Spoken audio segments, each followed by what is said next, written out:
আসসালামু আলাইকুম। সকম্যাক্স অনলাইন স্কুলের পক্ষ থেকে স্বাগত জানাচ্ছি। আমি নাসির। আজকে তোমাদের সঙ্গে আমি নতুন একটি সাবজেক্ট নিয়ে শুরু করতে যাচ্ছি। সাবজেক্টের নাম হচ্ছে ওয়েব ডিজাইন অ্যান্ড ডেভেলপমেন্ট। তোমরা যারা কম্পিউটার টেকনোলজির চতুর্থ সেমিস্টার স্টুডেন্ট, তাদের জন্য এই সাবজেক্টটি খুবই গুরুত্বপূর্ণ।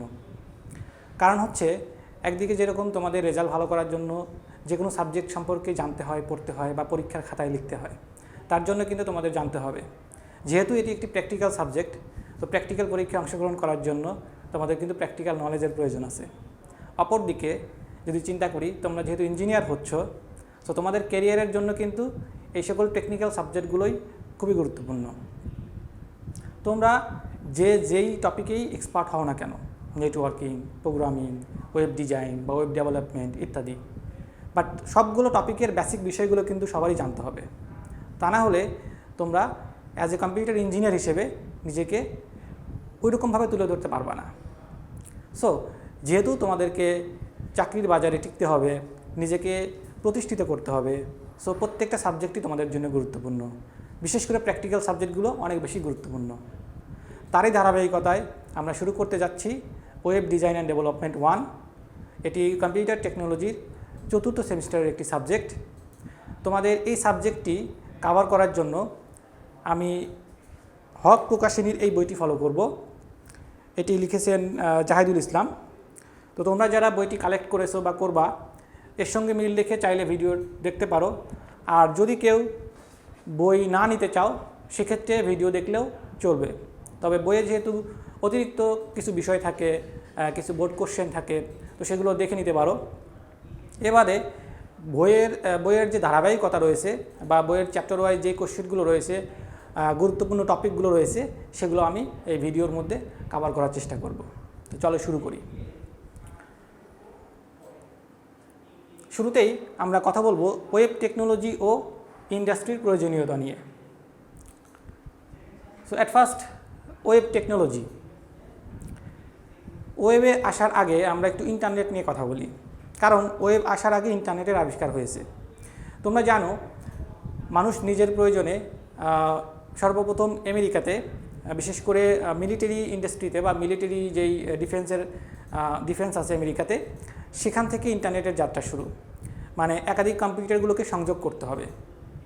তো এখন বর্তমান যুগে এসে আমি যদি আমার মোবাইলে বা আমার ল্যাপটপে বা আমার ডেস্কটপ কম্পিউটারের সঙ্গে ইন্টারনেট সংযোগ করি, তাহলে ইন্টারনেটের যেই কাভারেজ এরিয়া আছে বা ইন্টারনেটের যেই পরিধি আছে, অথবা অন্যভাবে যদি বলি, সারা বিশ্বের যে ইন্টারনেট রয়েছে, সেখানে কিন্তু লক্ষ কোটি ডিভাইস কিন্তু সংযুক্ত রয়েছে।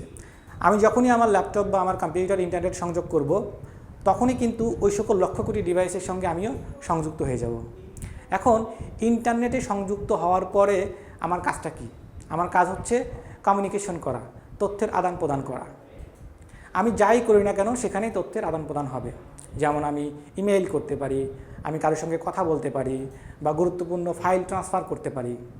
এখন এই যে তথ্যের আদান প্রদান আমি করব, এই তথ্যের আদান প্রদান করার জন্য সিস্টেমটা কি হবে, কোন মাধ্যমে আমরা এই তথ্য আদান প্রদান করব, সেটি কিন্তু গুরুত্বপূর্ণ। তোমরা খেয়াল করে দেখবা, আমি যদি ইমেইল করি, তাহলেও কিন্তু আমাকে একটি ওয়েব ইন্টারফেসের প্রয়োজন রয়েছে। আমি যদি কারোর সঙ্গে চ্যাট করি, আমরা জানি ফেসবুকের মাধ্যমে যদি আমরা চ্যাট করি, তাহলে ফেসবুকের কিন্তু একটা ওয়েব ইন্টারফেস রয়েছে।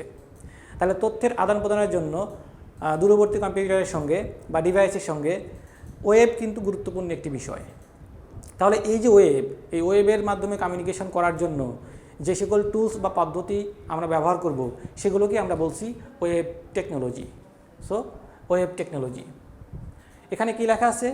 ওয়েব টেকনোলজি বলতে ইন্টারনেটের মাধ্যমে বিভিন্ন ডিভাইসের মধ্যে যোগাযোগ প্রক্রিয়ায় ব্যবহৃত পদ্ধতি বা টুলসকে বোঝায়। এটি এমন একটি টেকনোলজি বোঝায় যার মাধ্যমে কম্পিউটারগুলো মার্কআপ ল্যাঙ্গুয়েজ এবং মাল্টিমিডিয়া প্যাকেজগুলোকে ব্যবহার করে একে অপরের সঙ্গে যোগাযোগ করে। এখানে যেই কথাটি বলা হচ্ছে মার্কআপ ল্যাঙ্গুয়েজ, এই মার্কআপ ল্যাঙ্গুয়েজই মূলত কিন্তু ওয়েব। এগুলো নিয়ে আমরা আলোচনা করব। মূল বিষয়টা হচ্ছে ওয়েব বা ওয়েবসাইট, এর মাধ্যমেই কিন্তু আমরা যোগাযোগ করি। সেক্ষেত্রে যে সকল পদ্ধতি বা টুলসগুলো ব্যবহার করা হবে, সেগুলোর সমন্বয়ে বলা হয় ওয়েব টেকনোলজি। তাহলে এখানে তিনটি টেকনোলজি নিয়ে কথা বলা হয়েছে। একটি হচ্ছে WWW, ওয়ার্ল্ড ওয়াইড ওয়েব, এটাকে সংক্ষেপে ওয়েব বলা হয়। এটি মূলত ওয়েবসাইটকে মিন করে। ওয়ার্ল্ড ওয়াইড ওয়েব এটি শুরু হয়েছিল 1989 থেকে 90-এর দিকে, এবং টিম বার্নার্স-লি নামক একজন ব্যক্তি, উনি তখন সুইজারল্যান্ডের সার্ন ল্যাবরেটরিতে কাজ করত। উনি তখন এই যে ওয়েবের এই বিষয় এটি সবার সামনে তুলে ধরে। বিষয়টা এরকম ছিল যে আমরা এই যে একাধিক কম্পিউটারের মধ্যে নিজেদের যে রিসার্চের ফাইল বা গবেষণার যে ফাইলগুলো রয়েছে এগুলো শেয়ার করতে পারি। সেক্ষেত্রে আমরা একটি ডকুমেন্টে হয়তো বা 100 পেজ আছে। চিন্তা করো তোমরা যে একটি ফাইলের মধ্যে 100 পেজ আছে। এখন এই 100 পেজের কিন্তু প্রয়োজন সবার হয় না। এখন আমি এমন একটি সিস্টেম করতে পারি যে সিস্টেমের মাধ্যমে যার যেই পেজ প্রয়োজন শুধুমাত্র সে ওই পেজই ডাউনলোড করবে এবং নিজের জন্য স্টাডি করবে বা নিজের কাজে ব্যবহার করবে। এই যে কনসেপ্টটা, এই কনসেপ্টটাই কিন্তু টিম বার্নার্স-লি প্রস্তাব করে এবং সেখান থেকে ওয়েবের যাত্রা শুরু।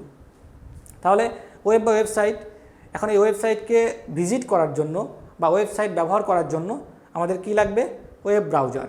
তোমরা জানো অনেক রকম ব্রাউজার রয়েছে, Mozilla Firefox, Google Chrome, Microsoft Edge, Safari ইত্যাদি, আর অনেক, অপেরা মিনি, অনেক ব্রাউজার রয়েছে, বা ব্রেভ। যার যেই ব্রাউজার পছন্দ সেই ব্রাউজারের মাধ্যমেই কিন্তু আমরা ওয়েবসাইটকে ভিজিট করতে পারি। তাহলে ব্রাউজার এক ধরনের সফটওয়্যার যার মাধ্যমে ওয়েব পেজকে দেখা যায়। ওকে, দেন হচ্ছে ওয়েব সার্ভার। এটি একটি কম্পোনেন্ট বা ওয়েব টেকনোলজির যে টুলস। ওয়েব সার্ভার মানে কি? আমরা তো ওয়েবসাইট নিয়ে কথা বললাম যে ওয়েবসাইটের মাধ্যমে আমরা বিভিন্ন তথ্যকে উপস্থাপন করব বা বিভিন্ন তথ্যকে দেখব, এবং সেটি দেখব কোন সফটওয়্যারের মাধ্যমে? ওয়েব ব্রাউজারের মাধ্যমে।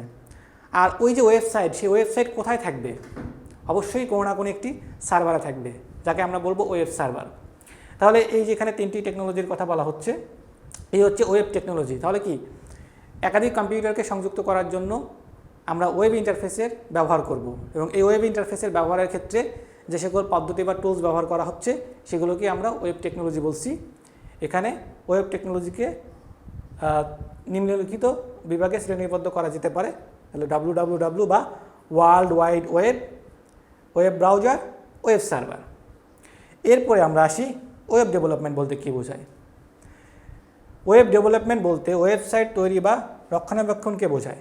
তার মানে আমরা একটি ওয়েবসাইটকে তৈরি করব বা তাকে রক্ষণাবেক্ষণ করব, এই যে কাজ, এই কাজটাকে মূলত বলা হচ্ছে ওয়েব ডেভেলপমেন্ট। তাহলে এখানে দুটি টপিকস নিয়ে আমরা আলোচনা করলাম, ওয়েব টেকনোলজি এবং ওয়েব ডেভেলপমেন্ট। ওয়েব ডেভেলপমেন্টের ক্ষেত্রে কী কী রয়েছে? ওয়েব ডিজাইন রয়েছে, ওয়েব পাবলিশিং রয়েছে, ওয়েব প্রোগ্রামিং রয়েছে, বা ডাটাবেস ম্যানেজমেন্ট রয়েছে। এই সমস্ত বিষয়গুলো কিন্তু আমরা এই অধ্যায়ে অথবা এর পরবর্তী অধ্যায়গুলোতে আস্তে আস্তে আমরা আলোচনা করব। তাহলে এই অধ্যায়ে আমরা শুরুতেই এই দুটি টপিকস নিয়ে কথা বললাম। আশা করছি তোমরা এই দুটি টপিকস নিয়ে টপিক সম্পর্কে আইডিয়া তোমাদের হয়ে গেছে। এর পরবর্তী যে টপিকগুলো রয়েছে সেগুলো আমরা আস্তে আস্তে কভার করব। ধন্যবাদ।